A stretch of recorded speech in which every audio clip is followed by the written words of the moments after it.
cannot see, but we can control using this guy.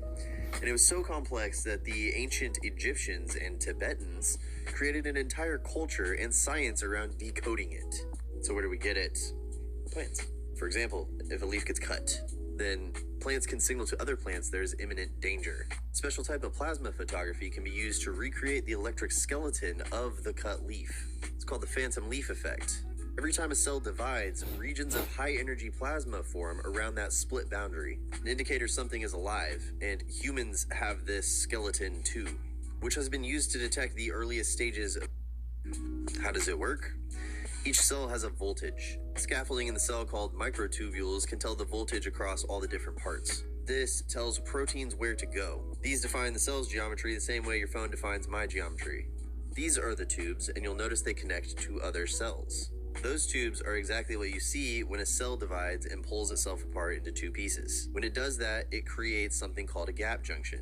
That way the cell can share energy and matter and information. Using a special dye, you can get these channels to light up. Shifts in the membrane voltage will determine if a cell splits or stays doing cell stuff. But how does one cell know where to put itself to grow into an entire organism's form? How does this cell here know it needs to grow a root thing here? Well, it appears that is not in the organism itself. The final form may be stored outside of the organism. Dr. Michael Levin is a Harvard professor, and he works with these planarian flatworms. If you cut them, all the pieces grow into a new worm.